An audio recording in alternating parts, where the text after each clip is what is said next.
코로나 시대에 일회용품 없는 교회 운영이 가능할까요? 이를 실천하고 있는 교회들 만나봅니다. 최근 기독교 환경교육센터 산림에서 교회 내 유해물질 실태조사 결과가 발표됐습니다.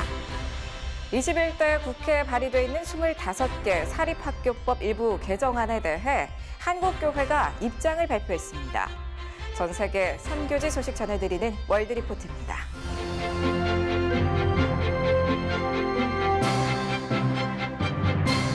안녕하십니까. CGN투데이입니다. 첫 소식입니다.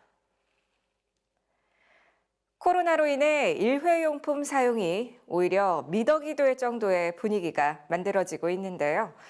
주위를 잘 둘러보면 위생을 잘 지키면서도 일회용품 사용을 줄일 수 있는 여러 방법들이 있습니다. 교회들이 이에 나서고 있는데요.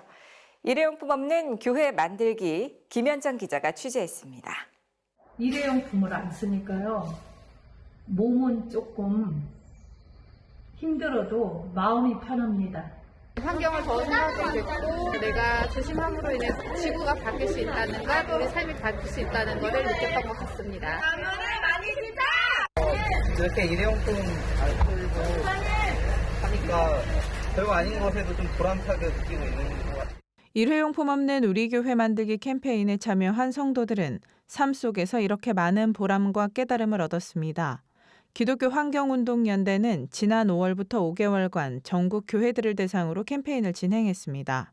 하나님 안에 일회용품은 없다. 왜냐하면 우리도 그냥 죄인이다 이렇게 고백하잖아요. 근데 하나님께서 우리를 그냥 폐기 처분하지 않으시고 우리를 새롭게 하셔서 다시 새로운 삶을 살 수 있는 기회를 주셨다. 이게 우리의 구원 고백이잖아요. 내 필요와 내 쓸모에 의해서 쓰고 버리고 하는 방식이 아니라 그것을 다시 좀 쓸 수 있는 방식을 생각하는 것, 뭐든지 새롭게 살려내겠다. 어떤 그런 마음들.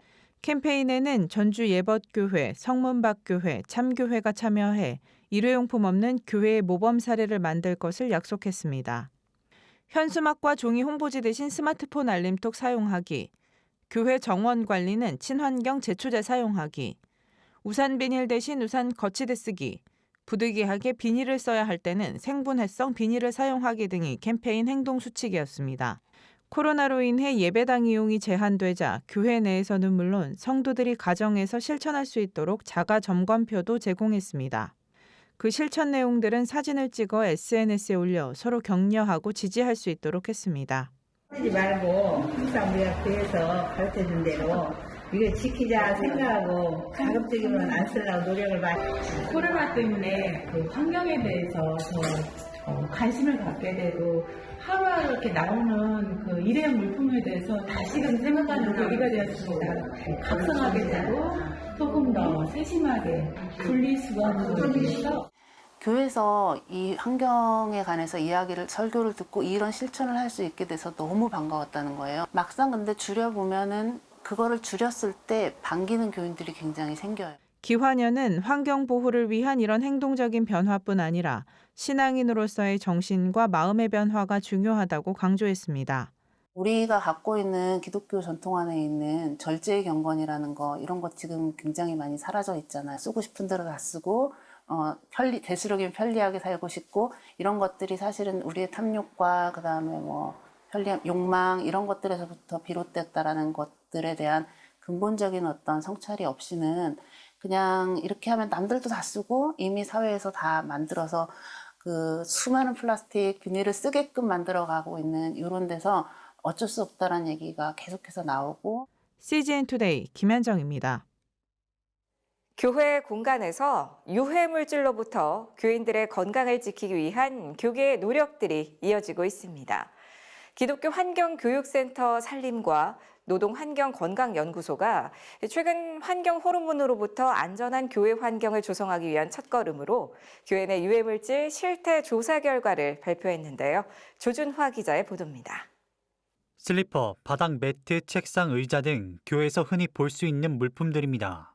최근 자주 사용되는 교회 물품, 시설 등을 대상으로 환경 호르몬 노출 여부를 평가하기 위한 조사가 진행됐습니다.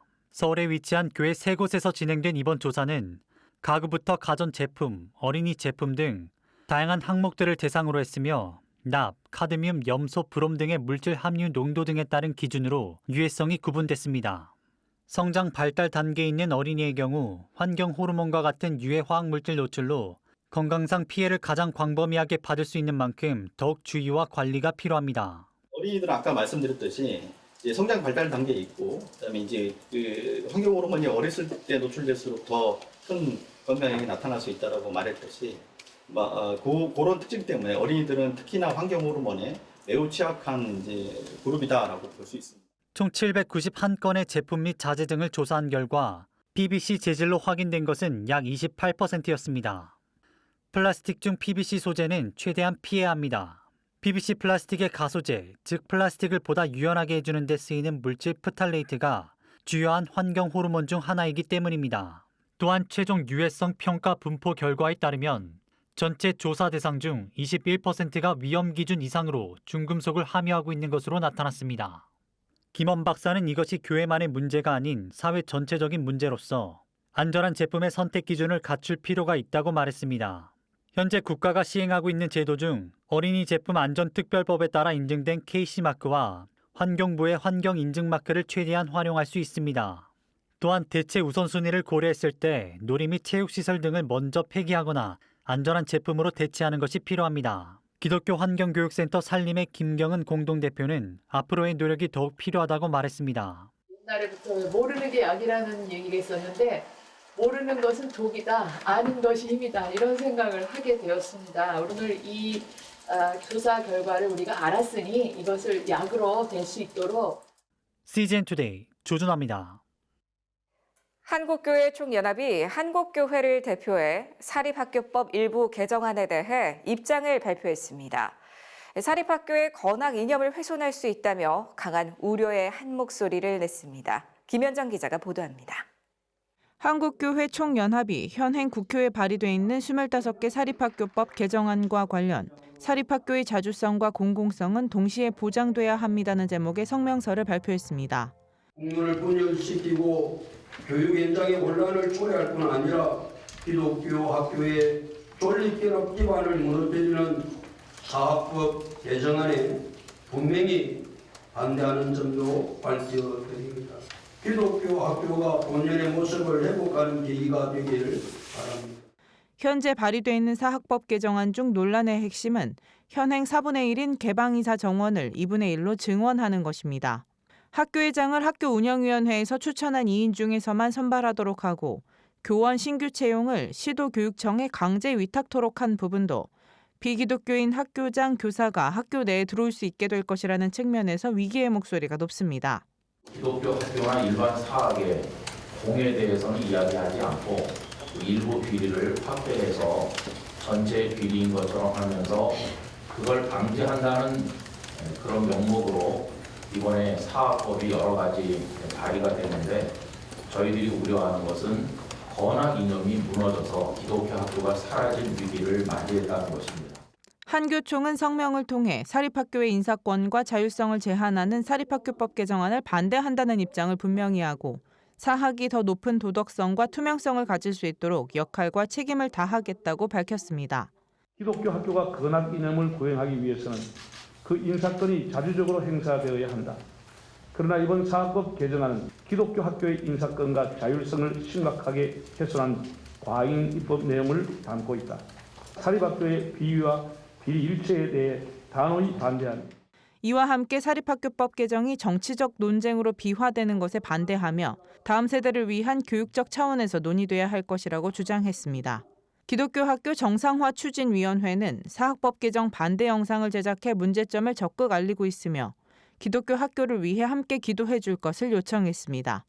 CGN투데이 김현정입니다.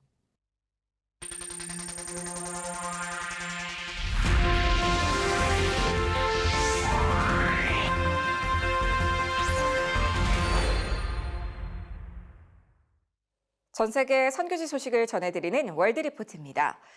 미국이 전체주의를 향해 가고 있다는 주장이 제기됐습니다. 거리에선 폭력 사태가 벌어지고 철회 문화가 언론의 자유를 깨뜨립니다.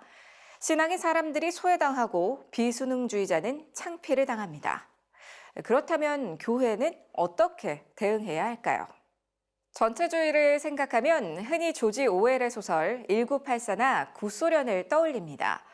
정부는 시민들에게 공포와 고통을 안기고 집단적인 행동을 강요합니다.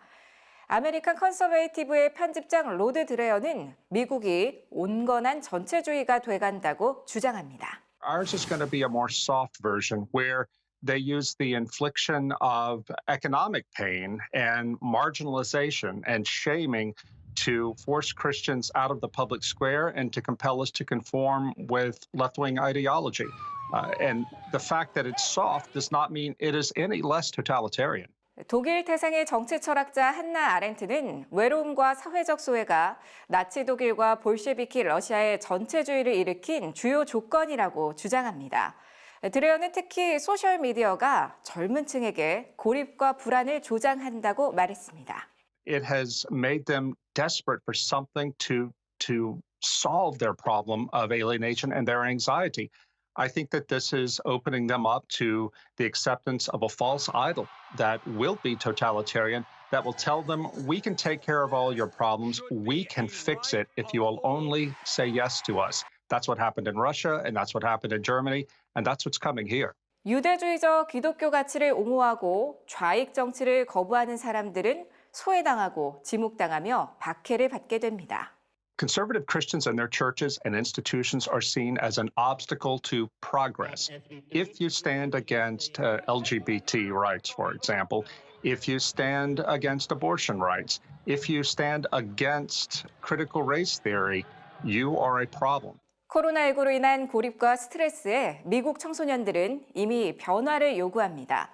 비판적 인종 이론이 이들의 불만에 부채질을 합니다. 프란시스칸 대학교의 앤 핸더쇼트 교수는 비판적 인종 이론이 질투심을 일으켜 미국을 분열시키고 있다고 주장합니다. Increase in rhetoric surrounding envy, encouraging envy. And I think it's pretty evil. I mean, I think your listeners, Christians, know that it's a serious sin, that envy is one of the seven deadly sins. 핸더쇼트 교수는 정치인들이 인종주의를 이용해 증오와 원망을 조장한다고 말했습니다. When you hear a politician like Mayor de Blasio in New York City say there's plenty of money in New York City, it's just in the wrong hands. He's implying that that's your money that they have, and we need to take it back. All Christians ought to be against racism. We are. But critical race theory is something very different. It draws a line between good and evil, between the races, and alienates the races and turns us against each other when we ought to be standing together. 드레어는 앞으로의 미국 정부가 사람들을 통제하기 위해 강한 전략에 의지하기보단 부드럽고 덜 폭력적인 방법으로 접근해야 한다고 말했습니다. We are going to see something develop in this country like the Chinese have today, the social credit system, where they monitor everything Chinese citizens do. They get all the data from their computers, from the internet, and so forth, and they assign them a rating. The more socially positive you are from a communist point of view, the higher your rating, the more your privileges. 교회 출석은 사회 점수를 깎는 일이 되고 낮은 점수는 자녀의 대학 입학을 거부당하는 이유가 될 수 있습니다. 드레어는 현대인들이 새로운 문화혁명의 산고를 겪고 있다며 크리스천들은 이 변화에 준비돼야 한다고 말했습니다. Hope for the best, but we also have to remember ours is a religion of martyrdom. Those who suffered and even died for the faith, they received a crown of glory. That may well be our calling, and we need to accept it as believers. 지금까지 CBN과 함께하는 월드리포트였습니다. 오늘의 단신입니다.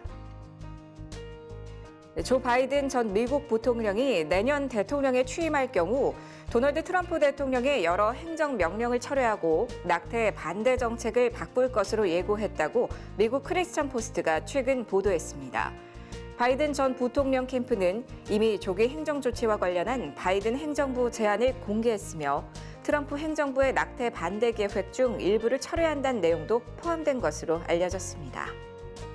지난 2016년 9월 27일에 실시된 제32회 감독회장 선거와 전명구 목사의 감독회장 당선이 무효로 확정됐습니다. 대법원은 지난 12일 기독교 대한감리회가 제출한 상고 취하사와 관련한 논의 끝에 지난 3일 종국 결정을 내렸으며 4년간 이어진 감독회장 당선 무효 확인 소송이 무효로 확정됐습니다. 북한 선교단체 통일소망선교회가 내년 3월 북한교회 개척학교를 개강합니다. 이 학교는 북한의 교회를 개척할 사역자들을 양성하는 학교란 모토를 갖고 있어 주목됩니다. 북한의 역사와 체제, 문화, 사회, 지리 등을 가르칠 예정입니다. 이빌린 목사는 준비된 사람만이 북한 주민들에게 효과적으로 복음을 전하고 교회를 개척할 수 있다며 복음 통일의 길을 준비해 나가겠다고 밝혔습니다. 기독교 대한성결교회 만리언교회가 이형록 원로 목사 추대 및 조준철 담임 목사 취임 예식을 22일 교회에서 진행합니다.